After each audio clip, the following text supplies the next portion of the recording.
¿Se ve bien ahí?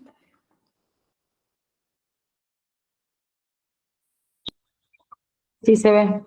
Dale, de 10. Bueno, lo que vamos a hacer, esta clase se basa en un artículo que hace un consenso y una revisión para poder describir las lesiones o tumores anexiales. Y bueno, según el consenso actualizado, el Grupo de Análisis Internacional de Tumores de Ovario, que sería el IOTA.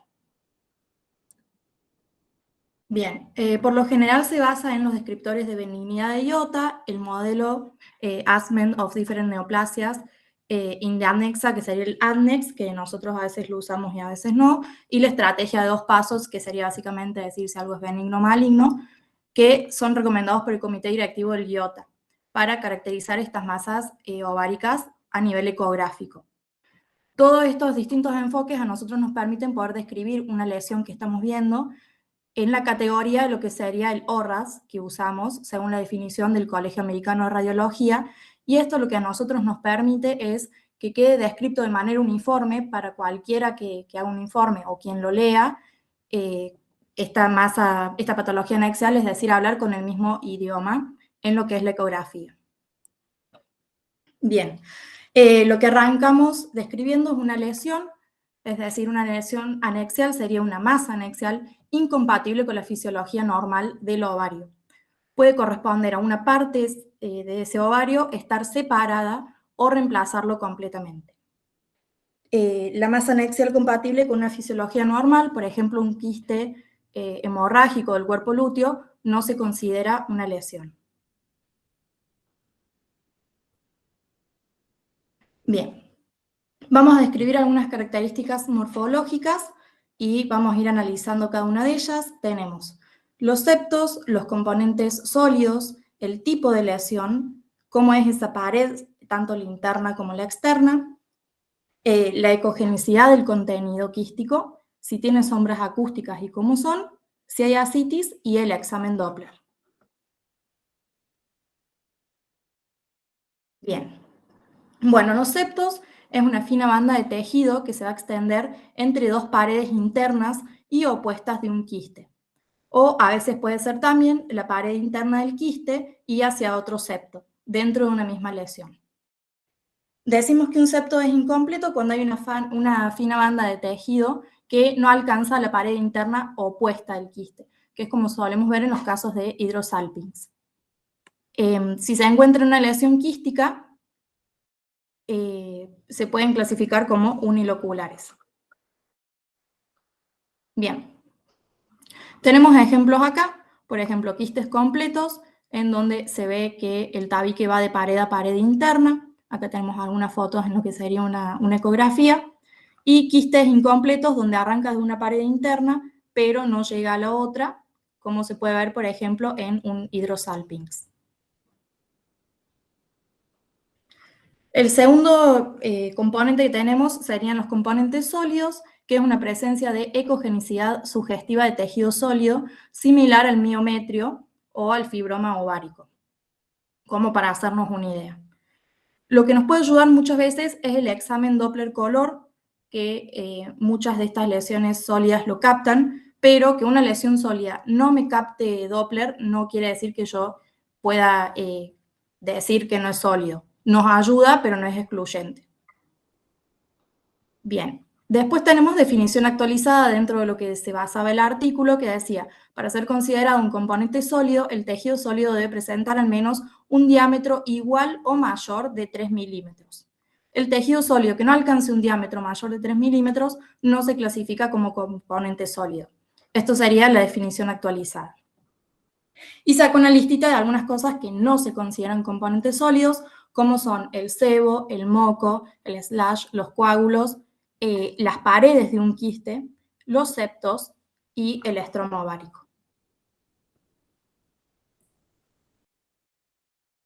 Bien, dentro de lo sólido que vamos a hablar son las proyecciones papilares, que es tejido sólido que protruye hacia la cavidad quística, pero acá lo que tenemos que tener en cuenta es la altura. La altura tiene que tener 3 milímetros o más.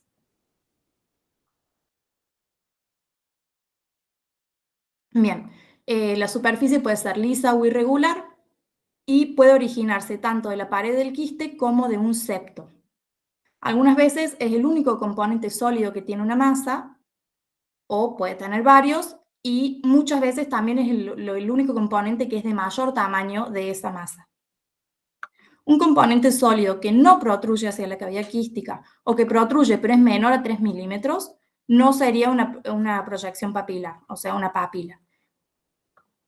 Y lo que a veces pasa es que no llega a tener de alto 3 milímetros, puede tener una proyección hacia adentro del quiste, por ejemplo, de 2 milímetros, pero la base sí es mayor de 3 milímetros, entonces sí se considera un componente sólido. Es decir, sería un componente sólido, no papila. Bien, acá tenemos, por ejemplo, algunas fotos, tanto en gráficos como en ecografía. Empezando con la primera, tenemos una proyección papilar, tiene un diámetro mayor de 3 milímetros hacia adentro de lo que sería la lesión quística, y unos ejemplos con fotos y con Doppler. En el segundo caso tenemos también como una papila nace desde un septo, acá tenemos otra que nace desde la pared interna, y sus ejemplos en ecografía. Y acá abajo tenemos, por ejemplo, casos que no serían papilas. En el primero de acá arriba, donde estoy marcando con el cursor, tiene una base ancha de más de 3 milímetros, pero la altura hacia adentro del quiste no es mayor de 3 milímetros, entonces no es una papila, pero sí es un componente sólido que tiene el quiste. Y podemos ver unos ejemplos acá en las ecos, o en el de abajo, que ya directamente es algo más amorfo, no es una proyección papilar, pero sí un componente sólido.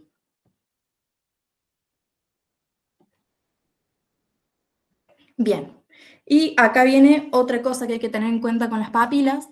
¿Qué pasa cuando en un quiste tenemos muchas papilas?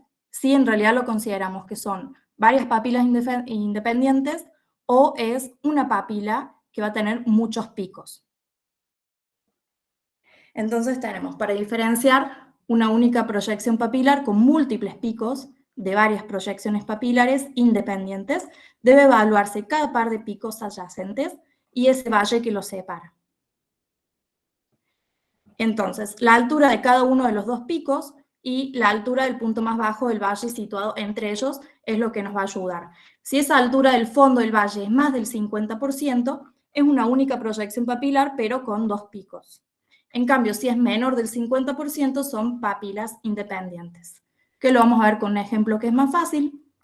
En este caso, tenemos papilas que van hacia la luz, pero el valle, que sería lo verde, que divide las dos papilas, en este caso comparadas con las papilas, es mayor del 50%. Entonces es una misma papila con dos proyecciones. En cambio, en el ejemplo de abajo, cuando vemos los valles, son valles chiquititos y las papilas sobresalen. En este caso son dos papilas diferentes. No sé si se entendió ahí el concepto.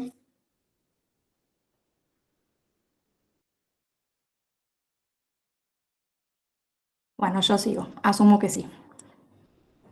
Después tenemos tipo de lesión. Las lesiones se van a clasificar en 6 categorías. Podemos tener quiste unilocular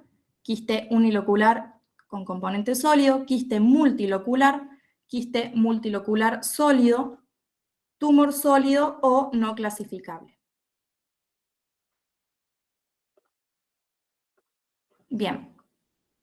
En el quiste unilocular tenemos como características loculación es una sola, no tiene septos y no tiene componentes sólidos. Esto sería un ejemplo de un quiste unilocular y acá algunos gráficos. Después, el quiste unilocular sólido sigue siendo una loculación, no tenemos septos por ende, porque es una loculación, pero podemos tener uno o más componentes sólidos dentro del quiste, como se puede observar acá, una papila. En la definición actualizada dice que si un quiste con una única loculación contiene un componente sólido y este componente sólido contiene microquistes en su interior, la masa debe clasificarse como quiste unilocular sólido y no como quiste multilocular. Es decir, tenemos por ejemplo acá, no sé si se llega a ver bien, en la parte sólida de estos gráficos, las lesiones sólidas pueden tener microquistes en su interior, pero nos vamos a fijar en toda la lesión en sí y sigue siendo una unilocular. Después, quiste multilocular, loculación más de una, pueden ser varias. Como ya lo vamos a tener dividido, van a aparecer los septos también, pueden ser uno o más de uno, pero sin componentes sólidos. Y acá tenemos algunos ejemplos y este ejemplo en ecografía. Después podemos tener quiste multilocular sólido, donde también hay más de una loculación y puede haber uno o más septos, pero aparecen los componentes sólidos asociados, como se puede ver en estas imágenes, que además de estar divididos por septos o tabiques, ya tenemos componentes sólidos incluidos. Después ya pasamos a lo que es un tumor sólido. Decimos que un tumor es sólido cuando la parte sólida, el componente sólido de ese tumor, constituye más del 80% de todo el volumen total del tumor. Entonces ya pasa a clasificarse como sólido. La presencia de ángulos agudos, lobulaciones o márgenes espiculados dentro de lo que sería el contorno externo de ese tumor nos permite clasificarlos como algo sólido, un tumor sólido irregular. Si el tumor sólido contiene uno o más quistes cuya pared interna es irregular, como por ejemplo que sea un tumor sólido con imágenes quísticas y estos quistes tengan papilas a su vez adentro o irregularidades, o si por el contrario su borde externo hacia el ovario también es irregular, también debe escribirse como irregular el tumor sólido. Tenemos algunas imágenes, a veces es 100% sólido y otras veces tenemos con componentes quísticos asociados, pero puede verse que más del 80% de su composición es sólida. Y por último, no clasificable, cuando puede pasar que no podamos clasificar una lesión o su visualización es insuficiente para determinar su tipo. Por ejemplo, cuando tenemos mucho aire o sombras acústicas por calcificaciones, que realmente no podemos darle una correcta clasificación. Bien, componente 4, la pared, ya vimos un poco hablando de las partes sólidas, pero también lo vamos a analizar en los quistes. Su pared interna puede ser lisa o irregular. Cuando hay un componente irregular interno, dijimos que si es más de 3 milímetros es una papila, si es menor de 3 milímetros es una irregularidad de la pared. O sea, componente sólido, pero no papila. Y la externa puede ser lisa o también irregular, que era lo que decíamos, puede tener ángulos muy marcados o lobulaciones, por ejemplo. Bueno, y acá hay muchos ejemplos. Por ejemplo, en el primero tienen bordes regulares, tanto por dentro como por fuera. Y en los segundos, en los 4 de abajo, ya tenemos irregularidades. En el primer caso, donde está la flecha, un componente sólido, no papila, porque en realidad es más ancho. Acá, en esta tercera foto, ya protruye hacia el interior, ya sería el caso de una proyección papilar. O podemos ver, por ejemplo, acá abajo, todo festoneado, que bueno, pueden ser tanto componentes sólidos, proyecciones como papilas. Y bueno, en el último directamente todo un tumor sólido que sobresale.